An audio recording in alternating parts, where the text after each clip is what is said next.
Good morning students, मैं Shrikant sir आप सभी लोगों को इंटेलिजेंट मैथमेटिक्स क्लास में स्वागत करता हूं। आज का वीडियो 9th क्लास के लिए बना रहा हूं मैं। Exercise 4.2 class 9th। तो लीजिए शुरू करते हैं वीडियो को। हाँ, किताब खोल के बैठ जाइए आप लोग, देखिए प्रश्न क्या कहता है और उसका क्या उचित सॉल्यूशन श्रीकांत सर आपको देते हैं। देखिएगा, प्रश्न है निम्नलिखित विकल्पों में कौन सा विकल्प सत्य है और क्यों पूछा है। ठीक है, एक समीकरण दिया है y बराबर 3x प्लस 5। यहाँ पे y बराबर 3x प्लस 5 क्या है, तो दो चर वाले एक घातीय समीकरण, दो चर वाले एक घातीय समीकरण। और आपको मैं बता दूं कि अगर दो चर वाले एक घातीय समीकरण हमें दे दिए जाएं तो उसके अनगिनत हल होंगे। उसके न एक हल होंगे, न दो हल होंगे, न तीन हल होंगे, न चार हल होंगे, उसके अनगिनत हल होंगे। अभी मैं ये बात प्रूफ करके बताऊंगा कि ऐसा किस तरह से होता है। तो यहाँ पर विकल्प दिया है कि y बराबर 3x प्लस 5 के लिए एक अद्वितीय हल है। अद्वितीय का मतलब होता है सिर्फ एक, यूनिक। तो यह बात है गलत, यानी कि असत्य। ठीक है, एक हल तो इसका होता नहीं है। अच्छा, फिर कहता है केवल दो हल हैं, तो ये भी बात आपका गलत है कि इसका दो हल भी नहीं होता है। फिर तीसरा विकल्प दिया है अपरिमित रूप से अनेक हल हैं, ये वाला सत्य है। अपरिमित रूप से अनेक हल हैं, ये वाला विकल्प आपका क्या है, सत्य है, ट्रू है। अब क्यों ट्रू है, क्यों का जवाब तो देना पड़ेगा, क्योंकि ऑप्शन तो मैंने चुन लिया कि अपरिमित रूप से अनेक हल है, ये वाला ऑप्शन सही है। लेकिन क्यों सही है तो मैं आपको इसको प्रूफ करके बता रहा हूँ। यदि x का मान मैं 1 ले रहा हूँ, यदि मैं x का मान कितना ले रहा हूँ, 1 ले रहा हूँ, तो y का मान कितना मिल जाएगा, तो y का मान मिल जाएगा 3 गुना 1 प्लस 5। x के जगह 1 बैठा दिए तो 3 गुना 1 प्लस 5, तो 3 में 1 से गुना करोगे तो 3 मिलेगा, अब 5 जोड़ोगे तो 8 मिल जाएगा। तो एगो हल हो गया स्टूडेंट्स, एगो हल हो गया 1,8। 1,8 इसका क्या हो गया, एगो हल हो गया। इससे आप संतुष्ट करा के भी इसको देख सकते हैं। x के जगह 1 डाल दीजिए और y के जगह 8 डाल दीजिए, दोनों साइड आपका बराबर हो जाएगा। x का मान 2 अगर हम रखते हैं, यदि x का मान 2 रखते हैं तो 3 गुना 2 प्लस 5, 3 गुना 2 प्लस 5, 3 दूना 6, 5 कितना हो जाएगा, 11। तो एक हल हो गया 2,11। इसका दूसरा हल कितना हो गया स्टूडेंट्स, 2,11। इससे भी ये समीकरण क्या हो जाएगा, संतुष्ट हो जाएगा। संतुष्ट करने का मतलब समझ रहे हैं, एक्स वाई का मान बैठा दीजिए, LHS RHS बराबर हो जाएगा, यानी left hand side right hand side दोनों इक्वल हो जाएगा। इसका मतलब संतुष्ट कर गया। 2,11 अगर इस समीकरण को संतुष्ट कर रहा है तो कैसे कर रहा है, x के जगह 2 डाल दीजिए तो 3 दूना 6 और 6 और 5 जोड़िएगा तो 11 और 11 यहाँ y का मान है। तो LHS भी 11 हो रहा है, RHS भी 11 हो रहा है 2,11 पर। तो ये भी एक हल हो गया। अगर हम x का मान 3 लेते हैं तो y का मान 3 तिहाई 9 प्लस 5, इसमें 3 बैठा दीजिए तो 3 तिहाई 9 प्लस 5 कितना मिल जाएगा, तो 14 मिल जाएगा। तो एगो हल हो गया स्टूडेंट्स 3,14। इस तरह से अगर 4 डालिएगा तो भी y का कुछ मान आएगा, 5 डालिएगा तो भी y का कुछ मान आएगा, 6 डालिएगा तो भी कुछ आएगा, 7 डालिए, 8 डालिए, 9 डालिए, 10 डालिए, डालते जाइए। आप जितना x का मान डालिएगा उतना y का मान आपको मिल जाएगा। इससे साबित होता है कि y बराबर 3x प्लस 5 के अद्वितीय हल नहीं है, केवल 2 हल नहीं है, अपरिमित रूप से अनेक हल हैं। तो ये ऑप्शन हमारा हो गया सही, अनगिनत हल होंगे। यानी आप याद रखिए कि दो चर वाले रैखिक समीकरण का अनगिनत हल होता है, दो चर वाले रैखिक समीकरण का अनगिनत हल होता है।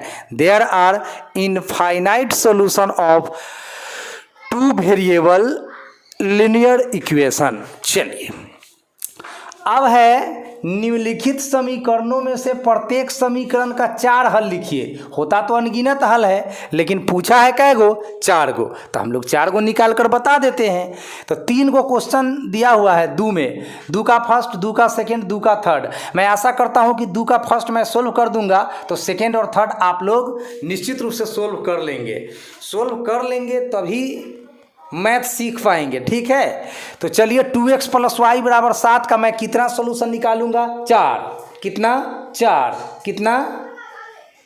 4। तो चलिए y का मान हम 1 लेते हैं। y का मान कितना लेते हैं? 1। अपने मन से लेते हैं, किसी से पूछना और परमिशन नहीं लेना है। ठीक है ना, आप कुछ भी ले सकते हैं, ये भी नहीं है कि 1 ही लेंगे। आप 10 ले लो, 20 ले लो, 50 ले लो, 0 ले लो, 1/2 ले लो, 1/13 ले लो, नो प्रॉब्लम। आपको कुछ भी लेना है, जो मर्जी आए ले लो।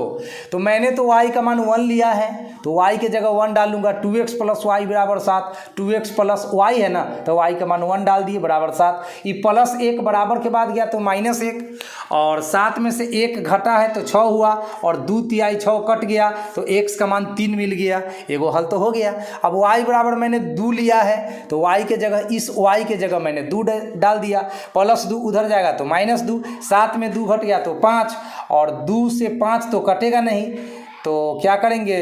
5 में 2 से भाग दे देंगे तो मिल जाएगा 2.5। अब y का मान 3 ले लिया, तो y के जगह 3 बैठा दिए। 2x + 3 = 7। ये +3 बराबर के बाद गया तो -3, और 7 में 3 घट गया तो 4, और यहाँ से 2 दूना 4 कट गया, तो x का मान आ गया 2। अब y का मान माइनस ले लिए, माइनस में भी ले सकते हैं, प्लस भी ले सकते हैं, बटा भी ले सकते हैं, 0 भी ले सकते हैं, कोई रियल नंबर ले सकते हैं, नो प्रॉब्लम। तो y का मान मैंने -1 लिया, तो इस y की जगह मैंने -1 डाल दिया। ये -1 बराबर के बाद गया तो हो गया क्या? +1 हो गया, और 7 में 1 जोड़ दिया तो 8, और 2 चौक 8 कट गया, तो x का मान आ गया 4। तो हमको 4 गो सोल्यूशन का डिमांड था इस क्वेश्चन में। तो x का मान आपका 3 कब आया? जब y का मान 1 डाले, तो 3 एगो सोल्यूशन हो गया। जब आप y का मान 2 डाले थे तो आपको x का मान 2.5 आया था। जब y का मान 3 डाले थे तो x का मान 2 आया था। जब y का मान -1 डाले थे तो x का मान 4 आया था। इस तरह से इसका 4 सॉल्यूशन हो गया। अब आगे मैं आपको HW देता हूं कि इसको आप खुद बना करके आप लोग संतुष्ट हो जाइएगा। हाँ, उत्तर माला मिलाइएगा तो आपका उत्तर मिल भी सकता है और उत्तर नहीं भी मिल सकता है, तो घबराने का नहीं, क्योंकि आपको मैंने पहले बता दिया है कि 2 चर वाले रैखिक समीकरण का अपरिमित रूप से अनेक हल होता है। भैया, जब अनेक हल होता है तो कोई ज़रूरी नहीं है कि किताब जो आंसर निकाला होगा वही आंसर हम निकाले होंगे। हमारा आंसर दूसरा हो सकता है, किताब का आंसर दूसरा हो सकता है, तो इसलिए टेंशन लेने का नहीं। आप लोग आराम से इसको सोल्व कर लीजिए। आप y का मान कुछ डाल करके x का कुछ निकाल लीजिए। इससे आपको इसका भी 4 सॉल्यूशन निकल जाएगा, इसका भी 4 सॉल्यूशन निकल जाएगा। तो चलिए, आप लोग तब तक बनाते रहिए और अगला प्रश्न लेकर हम आप तक पहुंचते हैं।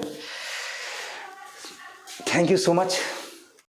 चलिए, तो सवाल नंबर 3 में स्वागत है। प्रश्न कह रहा है कि बताइए कि निम्नलिखित हलों में कौन कौन समीकरण x - 2y = 4 के हल हैं और कौन कौन हल नहीं हैं। तो यहाँ पे आपका first, second, third, fourth and fifth 5 option दिए गए हैं। पांचों में हम लोगों को तलाश करना है कि कौन सा इसका हल है और कौन सा इसका हल नहीं है।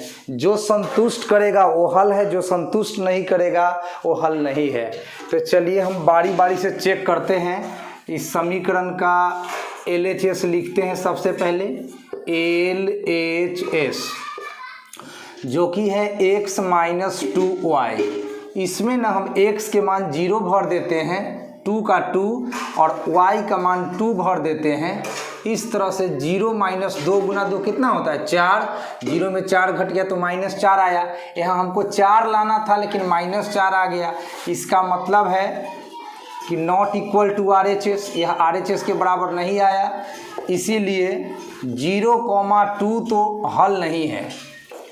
0,2 तो भैया जी हल नहीं है, क्योंकि 0,2 इस समीकरण को संतुष्ट नहीं करता है। संतुष्ट नहीं करेगा से हल नहीं होगा। चलिए, 2 नंबर में आ जाइए। 2 नंबर में है आपका 2,0। फिर से हम लोग LHS उतारेंगे। लेफ्ट हैंड साइड, बायां पक्ष, x - 2y। इसमें x का वैल्यू 2 डालिए और 2 क्वेश्चन में है और y का वैल्यू 0 डालिए। तो 2 माइनस 2 में 0 से गुना होगा तो 0, 2 में 0 घटेगा तो 2। RHS लाना था 4 लेकिन आ गया 2, तो नॉट इक्वल टू RHS। तो हम लिखेंगे इसीलिए 2,0 भी हल नहीं है, हल नहीं है। क्यों हल नहीं है? क्योंकि हम 2,0 इस समीकरण में डाले तो 4 नहीं आ रहा है। कितना आ रहा है? 2 आ रहा है। आना चाहिए, कुछ आ रहा है, कुछ तो हल नहीं है। चलिए 3 नंबर चेक करते हैं हम 4,0 से। तो फिर से LHS उतारते हैं इसका। तो LHS है आपका x माइनस 2y। तो हम x का वैल्यू डालेंगे इस बार 4 माइनस 2 गुना y का वैल्यू 0। तो 4 माइनस 2 में 0 से गुना हुआ तो 0 और 4 में 0 घटेगा तो 4। इस बार तो 4 आ चुका है, तो इस बार RHS आ चुका है। यानी कि हम कहेंगे कि 4,0 हल है। इसीलिए 4,0 क्या है? तो हल है। चौथा नंबर ऑप्शन पे चेक कर लीजिए, √2, 4√2। तो फिर से LHS उतारिए, x minus 2y, x का मान डालिए √2 माइनस में 2 उतारिए क्वेश्चन वाला, y का वैल्यू 4√2। तो यहाँ पर हो गया स्टूडेंट √2 माइनस 4 दूना 8√2। एगो √2 में से 8 गो √2 घटेगा तो आपको मिलेगा माइनस में 7 go √2 which is not equal to RHS, जो कि RHS के बराबर नहीं है। तो इसका मतलब हुआ कि यह भी इसका हल नहीं है। तो हम लिखने वाले हैं कि इसीलिए √2, 4√2 हल नहीं है। अब एक लास्ट बच गया है 1,1। तो चलिए 5वां चेक करते हैं। LHS हमने उतारा x माइनस 2y, x का वैल्यू डालना है 1, 2y का वैल्यू 1। तो 1 माइनस 2 में 1 से गुना हुआ तो 2, 1 में 2 घटेगा -1 which is not equal to RHS। ये भी RHS के बराबर नहीं हुआ क्योंकि RHS तो 4 दिया हुआ था, तो आ रहा है -1। इसका मतलब है कि 1,1 भी इसका हल नहीं है। तो यही 3 नंबर वाला सही ऑप्शन हुआ आपका। 4,0 जो है इस समीकरण को संतुष्ट कर रहा है, इसीलिए 4,0 जो है यह हल है। तो मात्र 3 नंबर ऑप्शन हल है, बाकी में से कोई हल नहीं है। उसके बाद एक क्वेश्चन और इसका है, क्वेश्चन नंबर 4, उसको हम लोग देख लें और उसी के साथ एक्सरसाइज खत्म भी हो जाएगा। k का मान ज्ञात करना है, k का मान व्हाट बताना है और x का मान दिया है 2। क्वेश्चन देख लीजिएगा किताब से तनी। y का मान दिया है 1। The given value of x is 2 and given value of y is 1। We have to find the value of k। हमें k का मान निकालना है। एंड गिवन इक्वेशन दिया गया समीकरण है 2x + 3y = k। तो 2 का 2, x का मान भर दीजिए 2, प्लस का प्लस, 3 का 3 और y का मान पुट कर दीजिए 1 = 1। Putting the values of x and y in the given equation. दिए गए समीकरण में x तथा y का मान डाल दिए, दिए गए समीकरण में x तथा y का मान डाल दीजिए और k का मान निकाल लीजिए। 2 गुना 2 हो गया 4, 3 गुना 1 हो गया 3 बराबर k, 4 जोड़ 3 हो गया 7 बराबर k, इसीलिए k बराबर हो गया 7। यही हो गया आंसर। तो उम्मीद करते हैं कि आपको हमारा वीडियो बहुत अच्छा लगता होगा। तो इसको देखिए, इससे लाभान्वित होइए और दूसरों को भी लाभान्वित होने का मौका दीजिए। अभी तक हमारे चैनल को अगर सब्सक्राइब नहीं किया है तो निश्चित रूप से जल्द सब्सक्राइब कर लीजिए और गणित सीखिए श्रीकांत सर से। Thank you so much for today.